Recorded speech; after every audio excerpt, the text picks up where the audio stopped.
Good morning friends, welcome to my channel. So ఈరోజు current affairs ఏంటంటే 25th February 2025. First current affair వచ్చేసి archaeological survey of India ASI అంటే దీన్ని మనం భారత పురావస్తు శాఖ అని కూడా అంటాము. ఇది 23-24 సంవత్సరంలో దేశీయ పర్యాటకులు సందర్శించినటువంటి టాప్ 10 ప్లేసెస్ జాబితాను విడుదల చేసింది. అంటే ఈ 23-24 ఇయర్లో ఎంతమంది పర్యాటకులు సందర్శించారు ప్లేసెస్ అంటే టాప్ 10 ప్లేసెస్ ఉంటాయి కదా, దాని జాబితాను విడుదల చేసింది అనమాట. అందులో ఫస్ట్ ప్లేస్ వచ్చేసి ఆగ్రా తాజ్ మహల్కి వచ్చింది. సో ఆగ్రా తాజ్ మహల్ని 61 లక్షల మంది సందర్శించారనమాట. మరి గోల్కొండ ఏ ప్లేస్లో ఉందంటే 6th ప్లేస్లో ఉంది, చార్మినార్ ఏమో 9th ప్లేస్లో ఉందన్నమాట.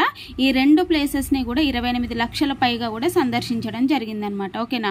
అట్లాగే ఈ కోవిడ్ అనంతరం అంటే మనకి కోవిడ్ పాండమిక్ సిచ్యువేషన్ వచ్చింది కదా, ఆ కోవిడ్ అనంతరం హైదరాబాద్ యొక్క పర్యాటకము 30% వృద్ధి అనేది చెందిందనమాట. ఓకేనా. సో గోల్కొండనేమో గతేడాది 80,000 కంటే ఎక్కువగా సందర్శిస్తే చార్మినార్నేమో 3,60,000 మంది సందర్శించారనమాట. ఓకేనా.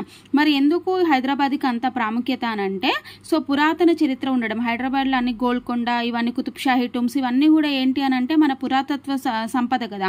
సో ఆ చరిత్ర ఉండడం ఒకటి, ఇంకొకటి ఏంటంటే మనకి రుచికరమైనటువంటి వంటకాలు లభించడము, ఆధునికమైన మౌలిక సదుపాయాలు ఉండడము, ఇవన్నీ కూడా వీళ్ళు సందర్శించడానికి గల కారణాలన్నమాట. ఓకేనా.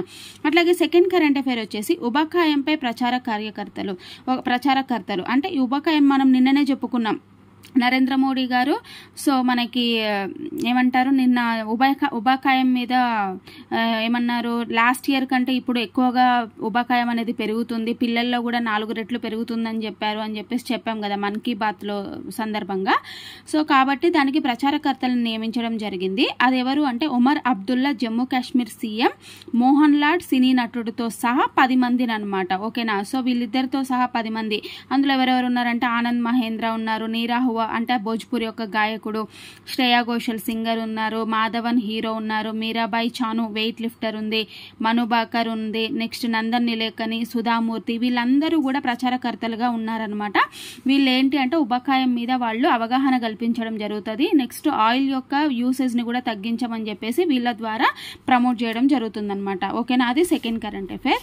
నెక్స్ట్ థర్డ్ కరెంట్ అఫైర్ వచ్చేసి ఏంటి అంటే మనకి ఐక్యరాజ్య సమితి మహిళా శాంతి పరిరక్షకుల సదస్సు. ఓకేనా. ఐక్యరాజ్య సమితిలో సేవలు అందిస్తున్నటువంటి మహిళలు ఉంటారు కదా, ఆ మహిళలని ప్రస్తుతించడం అంటే ఆ మహిళల్ని యొక్క గొప్పతనాన్ని తెలపడం కోసము తొలిసారి ఢిల్లీలో February 24th నుంచి 25th వరకు సదస్సు జరగనున్నదనమాట. ఆ సదస్సు యొక్క థీమ్ ఏంటి అంటే దక్షిణార్ధగోళ దృష్ట్యా శాంతి పరిరక్షణలో అనేది ఇది ఒక థీమ్ అనమాట. మరి ఈ సదస్సును ఎవరు నిర్వహిస్తున్నారు అంటే ఐక్యరాజ్య సమితి శాంతి పరిరక్షక కేంద్రము మరియు భారత రక్షణ మంత్రిత్వ శాఖల యొక్క సహకారంతో భారత విదేశీ వ్యవహారాల మంత్రిత్వ శాఖ నిర్వహిస్తుంది.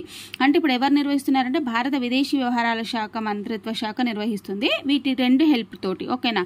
అదనమాట. సో ఇక్కడ 30 దేశాలకు చెందినటువంటి మహిళా పరిరక్షకులు కూడా పాల్గొన్నారు.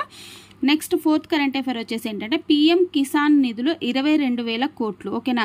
సో ఇప్పుడు విడుదల చేసింది ఏంటిది అంటే 19వ విడత అనమాట. 19వ విడత రిలీజ్ చేశారు.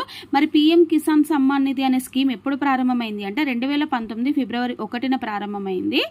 మరి ఈ PM కిసాన్ సమ్మాన్ నిధికి ఈ సంవత్సరం బడ్జెట్లో ఎంత కేటాయించారు అంటే 63,500 కోట్లు కేటాయించారనమాట. ఈ 19వ విడత కార్యక్రమంలో 19వ విడతలో 9.8 కోట్ల మంది రైతులకి 22,000 కోట్లు అనేది జమ చేయడం జరిగిందనమాట. సో నిన్న బీహార్లో బాగల్పూర్లో జరిగిన కార్యక్రమంలో ఈ నిధులు అనేది విడుదల చేశారు. మరి ఫస్ట్ అది ప్రారంభమైనప్పటి నుంచి అంటే 2019 నుంచి ప్రస్తుతం ఇప్పటి వరకు మొత్తం ఎంత జమ చేశారు అంటే 3.5 లక్షల కోట్లు జమ చేశారనమాట. ఓకేనా. సో ఈరోజు కరెంట్ అఫైర్స్ అనేవి తక్కువగా ఉన్నాయి. ఓకేనా. సో మీకు ఎలా అనిపించింది అనేది లైక్ ద్వారా కామెంట్ ద్వారా నాకు తెలియజేయండి. ఓకేనా. So thank you very much.